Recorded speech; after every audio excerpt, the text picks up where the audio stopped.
Welcome friends, প্রত্যেকে স্বাগত আমাদের ইউটিউব চ্যানেলে। যে সমস্ত ভিউয়ার্সরা প্রথমবার চ্যানেলটি দেখছেন তারা অবশ্যই চ্যানেলটিকে সাবস্ক্রাইব করে দেবেন। আজকে একটু ভিন্ন ম্যাটারে ভিন্ন বিষয় নিয়ে আজকে ভিডিওতে আলোচনা করব। সেটা হচ্ছে প্রাথমিকের যে সম্প্রতি 11,765 নিয়োগ হয়ে যাচ্ছে, তার পাশাপাশি একটি খবর, যে খবর নিয়ে অনেকেই বলছিল দাদা ভিডিও করো ভিডিও করো।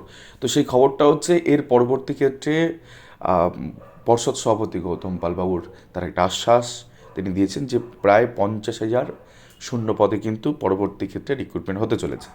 এখন বিষয়টা হচ্ছে এই ইন্টারভিউ তো হবে, এই 11,765 যে তৎপরতার সহিত নিয়োগ হয়ে যাচ্ছে, তো সেক্ষেত্রে তার পরবর্তী কিন্তু আগামীতে ইলেকশন আসছে। তো তোমরা জানো লোকসভা ইলেকশনে কিন্তু নির্ঘণ্ট খুব তাড়াতাড়ি ঘোষণা হয়ে যাওয়ার সম্ভাবনা রয়েছে। তো সেক্ষেত্রে প্রতিটা বার আমরা দেখতে পাই যে কোথাও গিয়ে ভোটের আগে একটা ঢালাও নিয়োগ বা ঢালাও রিক্রুটমেন্টের একটা ব্যাপার কিন্তু প্রতিটা সরকারি প্রায় করে থাকে।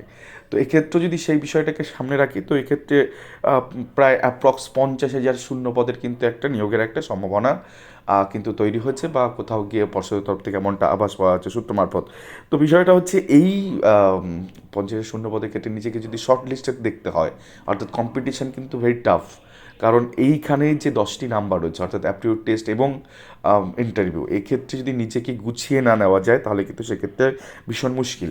তো আমরা একটা ক্লাস, আমরা এর আগেও ক্লাসের একটা প্রায় 428 জনের আগে ক্লাস করেছি। তো ম্যাক্সিমাম শর্ট লিস্টেড আমার আমার তো 2-3 জন আর 4-5 জন বাদ দিলে আমার মনে হয় না যে এরকম আর কেউ আছে কিনা যাদের ক্ষেত্রে তারা এখনও পর্যন্ত মানে আনঅবজর্ভ বা 5% ওয়েটিং আছে। তো যাই হোক, যে খবরটা আগে একটু বলে দিই, যে খবরটা দৈনিক আর্টিকেলে প্রকাশিত হয়েছে। 50,000 শূন্য পদে প্রাথমিক শিক্ষক নিয়োগ, জানালেন পর্ষদ সভাপতি গৌতম পাল। রাজ্যে খুব শীঘ্রই 50,000 শূন্য পদে শিক্ষক নিয়োগ হবে, সম্প্রতি এমনই বিবৃতি দিয়েছেন প্রাথমিক শিক্ষা পর্ষদের সভাপতি গৌতম পাল। বিস্তারিত নিচে দেওয়া আছে। তো এটা বেসিক্যালি এটা হওয়ারই কথা, কারণ দীর্ঘদিন আমাদের রাজ্যে টেট হচ্ছিল না, দেন টেট হচ্ছে। তো বেশ কিছু বছর গ্যাপ ছিল, সেখান থেকে 17 নিয়োগ পেতে অনেকটা দেরি হলো। তো সেক্ষেত্রে এখন যারা 22-এর টেট উত্তীর্ণ, 23-এর টেট যারা দিয়েছেন, এবং যারা 14 টেট পাস রিমেনিং পড়ে আছেন, বা 17 টেট থেকে রিমেনিং পড়ে থাকলেন এই রিক্রুটমেন্টের পরে, তাদের কিন্তু একটা গোল্ডেন অপরচুনিটি আসতে চলেছে। অর্থাৎ এই এত শূন্য পদ যদি সত্যি বেরিয়ে যায়, তাহলে সেক্ষেত্রে কিন্তু, বা কম বেশি যাই বেরোক না কেন, সেক্ষেত্রে কিন্তু প্রস্তুতিটা ভীষণভাবে দরকার। তো আমরা এন্টায়ার ইন্টারভিউর ক্ষেত্রে আমরা যেমনটা বললাম যে 95-96% গত ইন্টারভিউ ক্লাসে প্রায় 428 জনের উপর আমাদের ইন্টারভিউ ক্লাসে ছিল, ম্যাক্সিমাম সব শর্ট লিস্টেড। তো এবং প্যানেল হয়েছে, তারা কাউন্সিলিং ও প্রক্রিয়া অংশ নিচ্ছে। তো আমরা আবার নতুন করে এই সেগমেন্টটা রেখেছি। তো এটা 2014, 2017, 2023 টেট পাস সকল প্রার্থীরা কিন্তু এই ক্লাসে জয়েন করতে পারবেন। ক্লাসটা অনলাইন মোডে হবে, সপ্তাহে 2 দিন করে আমরা ক্লাস করাই। আমরা টোটালটা নিখুঁতভাবে A to Z, বেসিক থেকে অ্যাডভান্স প্রতিটা বিষয় ধরে ধরে কিন্তু আমরা আলোচনা করি। যেমন নিজের সম্পর্কে জানা, যেমন ইন্টারভিউ খুঁটিনাটি এগুলোতে জানতে হবে, নিজের সম্পর্কে জানা, ইন্টারভিউ পার্সোনাল টেস্টের মধ্যে কী পার্থক্য, ইন্টারভিউর প্রয়োজনীয় কাগজপত্র কী লাগবে, ইন্টারভিউতে পোশাক পরিচ্ছদ কেমন হবে, ইন্টারভিউ আগের দিন কী করবেন, ইন্টারভিউ দিন কী করবেন, এগুলো যেমন থাকছে। পরীক্ষা কেন্দ্রে মানে ইন্টারভিউ দিতে যাওয়ার দিন কী কী বিষয় মাথায় রাখা উচিত, ইন্টারভিউ বোর্ডে যা একেবারেই করাই যাবে না, ইন্টারভিউ সময় যখন হবে তখন কোন কোন শব্দগুলো চয়ন করতে হবে, তেমন বাচনভঙ্গি কেমন থাকবে, মুদ্রা দোষগুলো কী করে দূর করতে হবে, একটি ভালো পার্সোনালিটিস কী করে দিতে হয়, বা ইন্টারভিউ কী করে দিতে হয়, বা ক্লাস ডেমনস্ট্রেশন কী করে দিতে হয়, বা কমিউনিকেশন স্কিল, বা তোমার এদিকে ক্লাস ডেমনস্ট্রেশনটা কী করে প্রেজেন্ট করবে, সব কিন্তু আমাদের ইন্টারভিউ ক্লাসে আমরা কিন্তু ধরে ধরে শেখাবো প্রতিটা জিনিস। এবং লটস অফ ওয়ার্ক থাকবে, বাড়িতে পড়তে হবে বেশ কয়েক ঘন্টা, এবং তারপরে কিন্তু একটা খাতা রেডি করতে হবে, এবং বেশ কিছু বই কিন্তু কালেক্ট করতে হবে। যেমন ক্লাসের যে শিশু শ্রেণী থেকে পঞ্চম শ্রেণী পর্যন্ত সমস্ত ক্লাসের বই নিজেকে গুছিয়ে নিতে হবে, গুছিয়ে রাখতে হবে। সেই সাথে যে টেট পরীক্ষাটুকু হয়েছিল তার সিলেবাসটাও কিন্তু আমরা কাভার করিয়ে দেবো। অর্থাৎ সেখানে যে সাইকোলজি ছিল, চাইল্ড সাইকোলজি ছিল, সেখানে শিশুর বৃদ্ধি বিকাশ, শিশু বিকাশের শ্রেণী বিভাগ থেকে শুরু করে শিক্ষা মনোবিদ্যা, দেন তার সাথে প্রেষণা পক্ষ, প্রতিটা জিনিস আমরা কিন্তু ধরে ধরে সেখানে করাবো। এছাড়া ইংলিশের বেসিক কিছু গ্রামার আমরা ওখানে আমাদের ক্লাসে কাভার করাবো। সেই সাথেও এনভায়রনমেন্টাল সায়েন্স বা স্টাডিজ যেটা আছে, অর্থাৎ পরিবেশবিদ্যার থেকে বেশ কিছু কোশ্চেন, অর্থাৎ ভূপ্রকৃতির নদ নদী, জলবায়ু, জনসংখ্যা, কৃষিকাজ, এই সমস্ত বিষয় কিন্তু আমরা আলোচনা করবো। শিল্প খনিজ সম্পদ তো থাকছেই সেই সাথে। এবার আমরা তার সাথে ম্যাথের কিছু সিলেবাস, কিছু জিনিস, যেমন ডেমনস্ট্রেশনের ক্ষেত্রে আমরা ম্যাক্সিমাম জনকে বলে থাকি যে শূন্যর ধারণা, যোগ বিয়োগ গুণ ভাগ কী করে করাতে হবে, কী করে ডেমনস্ট্রেশনটাকে প্রেজেন্ট করতে হবে, সেই বিষয় সম্পর্কে কিন্তু একটা স্বচ্ছ ধারণা কিন্তু আমরা দিয়ে থাকি আমাদের ক্লাসে। এবং বেশ কিছু অঙ্কের অনেকগুলো মডেল ক্লাস ডেমনস্ট্রেশন কিন্তু আমরা রেডি করে দেবো। তো এই মোটামুটি গেলে এছাড়া বাংলাতে কিছু বিষয় থাকছেই। বাংলা আমাদের বেশ কিছু জিনিস, সাহিত্য থেকে তো বহু কোশ্চেন আমাদের রেডি করে নিয়ে যেতে হবে, বিভিন্ন কবি পরিচিতি, দেন লেখক পরিচিতি, যা যা আছে আর কি, সেগুলো সম্পর্কিত সমস্ত বিষয় কিন্তু আমাদের কিন্তু মাথায় নিয়ে যেতে হবে।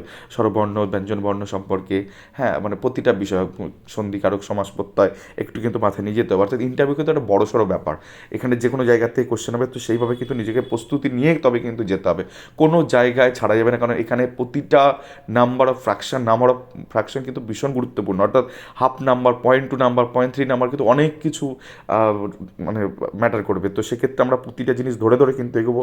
তার সাথে আমাদের যে আমরা ক্লাসে প্রথম দিনই যেটা করবো সেটা হচ্ছে নাম্বার ডিস্ট্রিবিউশন, যে মাধ্যমিকের ক্ষেত্রে 5, এইচএসের ক্ষেত্রে 10, দেন ট্রেনিংয়ের ক্ষেত্রে 15 থাকে, দেন এক্সট্রা কারিকুলাম অ্যাক্টিভিটি কোনগুলোর জন্য এক নাম্বার পাওয়া যায় সে সম্পর্কিত আলোচনা, দেন আমরা অ্যাপটিটিউড নিয়ে কথা বলবো, আমরা ইন্টারভিউ নিয়ে কথা বলবো, এগুলো তো ক্লাসের মধ্যে থাকছেই।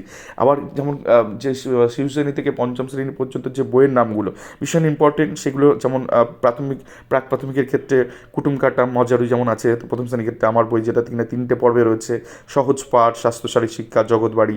দ্বিতীয় শ্রেণীর ক্ষেত্রে আমার বই প্রথম পর্ব দ্বিতীয় পর্ব যেমন থাকে, তার সাথে সহজ পাঠ, জগৎবাড়ি, স্বাস্থ্যসারী শিক্ষা, এরকম করে পঞ্চম শ্রেণীতে গিয়ে কোথাও গিয়ে পাতাবাহার, বাটারফ্লাই, আমার গণিত, আমাদের পরিবেশ, ভাষা পাঠ, স্বাস্থ্যসারী শিক্ষা, উইংস, জগৎবাড়ি, এই সমস্ত বইগুলো সম্পর্কে কিন্তু স্বচ্ছ একটা ধারণা লাগবে। এই জন্য বইগুলো কিন্তু আমরা প্রথমে অফলাইনে কালেক্ট করতে পারি। সেক্ষেত্রে যদি কেউ না পায়, প্রতিটা বই আমাদের কাছে পিডিএফ অ্যাভেলেবেল, আমরা কিন্তু সেগুলো দিয়ে দিই ক্লাসে। এর পাশাপাশি যে জিনিসগুলো আরও রেডি করতে হয় সেটা হচ্ছে নিজের সম্পর্কে অনেক কিছু জানতে হয়। যেমন নিজের নামের অর্থ, নিজের নামে কোনো যদি সন্ধি প্রত্যয় সমাজকারক থাকে সেগুলো, সমাজকারক থাকে সেগুলো সম্পর্কে জানতে হয়। নিজের নামে কোনো যদি ফুলের নাম ফলের নাম থাকে তার বিজ্ঞানসম্মত নাম সম্পর্কে জানতে হয়, তার গুণাবলী জানতে হয়। কোনো যদি বিখ্যাত ব্যক্তি থাকে তার সমস্ত বিবরণ নিজেকে কালেক্ট করতে হবে। নিজের নামে কোনো যদি পৌরাণিক চরিত্র থাকে তো সেটা কার সাথে কানেক্টেড হচ্ছে সেগুলো সম্পর্কে জানতে হয়। যদি মহাভারত, রামায়ণ, বাইবেলে কিছু লেখা থাকে ওই নিজের নাম সম্পর্কে, তো সেগুলো সম্পর্কে জেনে নিতে হবে। এগুলো তো গেল, এর সাথে নিজের জেলাটাকে পুরো খুঁটিয়ে খুঁটিয়ে পড়ে ফেলতে হবে।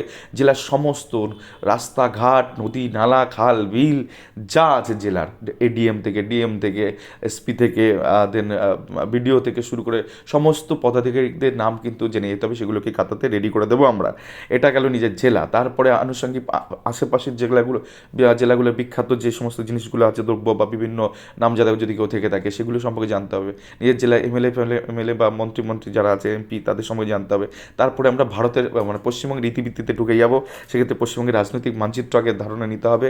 তার সাথে কতগুলো আমাদের জেলা আছে, কোন জেলা পরে হচ্ছে, কোন জেলা আগে হচ্ছে, 14 থেকে 23টি জেলা কী করে রূপান্তরিত হলো, বাংলাদেশের সাথে কতগুলো জেলার অ্যাটাচমেন্ট রয়েছে, এগুলো সম্পর্কে আমাদের জেনে নিতে হবে। সীমানা, দৈর্ঘ্য, আয়তন, প্রতিবেশী রাজ্য, প্রতিবেশী রাষ্ট্র, দুটো ভারত ও পশ্চিমবঙ্গের মধ্যে বেসিক তুলনা, হ্যাঁ, ভূপ্রকৃতির নদ নদী তো জানতেই হবে, বিভিন্ন স্থানের উপনাম, এগুলো সম্পর্কে জেনে নেব। মোটামুটি অরণ্য সম্পদ যা আছে, অভয়ারণ্য যা আছে, সবগুলো কিন্তু আমাদের জেনে যেতে হবে। এছাড়াও পশ্চিমবঙ্গের বিভিন্ন যে গবেষণাগার সে সম্পর্কিত আমাদের একটা ধারণা লাগবে, জাতীয় সড়ক, পশ্চিমবঙ্গের বিভিন্ন প্রকল্প, সেগুলো কিন্তু আমাদের পড়ে ফেলতে হবে। তারপরে আমরা চলে আসবো ভারতের রীতিভিত্তি নিয়ে, সেম জিনিসগুলো ভারতের ক্ষেত্রেও পড়তে হবে। কী বিখ্যাত, কী পদাধিকারী, কে আছে, এই সমস্ত কিছু কিন্তু পড়ে ফেলতে হবে। অর্থাৎ তার প্রতিবেশী দেশ সম্পর্কে জানতে হবে, তার আন্তর্জাতিক সীমানা সম্পর্কে জানতে হবে। তো মোটামুটি একটা ওভারঅল কিন্তু অ্যাসপেক্ট আমাদের কিন্তু নিতে হবে। তার সাথে কারেন্ট অ্যাফেয়ার্স কিন্তু ভীষণ পরিমাণে দরকার, তার সাথে ট্র্যাডিশনাল জিকে আমাদের কিছু পড়ে ফেলতে হবে, এবং তার সাথে বাংলা, শিশু মনস্তত্ত্ব, তার সাথে এগুলো কিন্তু রেডি করতে হবে। আর তার সাথে সবথেকে বড় নিজের সাবজেক্টটাও কিন্তু একটু টুকটুক করে রেডি করতে হবে। এছাড়া যে বিবিধ বা মিসলিনিয়াস পার্টে যেখানে আছে সেখানে বিভিন্ন স্রষ্টা তাদের ছদ্মনাম, লেখক তাদের ছদ্মনাম, গুরুত্বপূর্ণ দিবস জানতে হবে, অ্যাব্রিভিয়েশনগুলো জানতে হবে।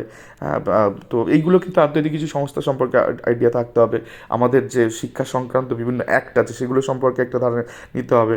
অর্থাৎ আরটিআই অ্যাক্ট, নতুন শিক্ষানীতি, অপারেশন ব্ল্যাকবোর্ড, হ্যাঁ, এইগুলো কিন্তু আমাদের টুকটুক করে সবই জেনে নিতে হবে। আইসিডিএস সম্পর্কে জানতে হবে, মিড ডে মিল সম্পর্কে জানতে হবে, 6 থেকে 14 বছর বয়সীদের সম্পর্কে জানতে হবে, সংবিধানে একটু অংশ পড়ে নিতে হবে, হিস্ট্রির একটু পার্ট আমরা কিন্তু অ্যাটাচমেন্ট করিয়ে দেবো। তো সবগুলো মিলে কিন্তু একটা দুর্দান্ত ক্লাস ওয়েট করছে। যারা ক্লাসে যুক্ত হতে চাও তারা এই হোয়াটসঅ্যাপ লিঙ্কে ক্লিক করে সরাসরি আমাদের কানেক্টেডে চলে আসো। দেন আমরা আস্তে আস্তে কিন্তু ধাপে ধাপে সমস্ত বিষয়গুলো কিন্তু জানাবো। শেষে একটা কথাই বলবো, যে প্রস্তুতি যদি এখন থেকে না হয়, নিজের এই ডেভেলপমেন্ট কিন্তু একদিনে হবে না। নিজের ডেভেলপমেন্ট করতে গেলে কমিউনিকেশন স্কিল, তারপরে ক্লাস ডেমনস্ট্রেশন সম্পর্কে যথাযথ ধারণা না থাকলে কিন্তু ওই ইন্টারভিউ বোর্ডে গিয়ে কিন্তু কোথাও কেউ সমস্যার সম্মুখীন হতে পারে, সেক্ষেত্রে নাম্বার যদি একবার কম পড়ে যায় কম্পিটিশান থেকে কিন্তু সরাসরি ওখান থেকে আউট। তো বিষয়টা হচ্ছে একাডেমিক যাই থাকুক না কেন, ইন্টারভিউ এবং অ্যাপটিটিউড টেস্টে কিন্তু মাথায় রেখে চলতে হবে, ঠিক আছে? এবং চেষ্টা করতে হবে যে অন্তত মোটামুটি 7, 8, 9, 10 এরকম একটা নাম্বার কিন্তু পাওয়া, 10-এ 10ও কিন্তু পাওয়া সম্ভব। আমার আগের ইন্টারভিউ ক্লাসে 9.8 কিন্তু হাইস্ট নাম্বার ছিল। তো যারা যারা আমাদের ক্লাসে যুক্ত হতে চাও তারা অবশ্যই আমাদের হোয়াটসঅ্যাপ গ্রুপে প্রথমে চলে আসো, দেন সেখান থেকে আমরা সমস্ত বিষয়গুলো সবার সামনে রাখবো। দেন ভালো লাগলে তবে গিয়ে একটা ডেমো ক্লাস থাকবে, ডেমো ক্লাস হয়ে যাওয়ার পরে কিন্তু আমরা আস্তে আস্তে তাদেরকে কিন্তু আমরা আমাদের পেইড ক্লাসে কিন্তু তাদেরকে জয়েন করাবো। তো এই ছিল আজকের ভিডিওটি ভালো লাগলে অবশ্যই লাইক শেয়ার কমেন্ট করো এবং চ্যানেলটির সঙ্গে থাকো এবং অবশ্যই চ্যানেলটিকে সাবস্ক্রাইব করে দাও। ধন্যবাদ সকলকে।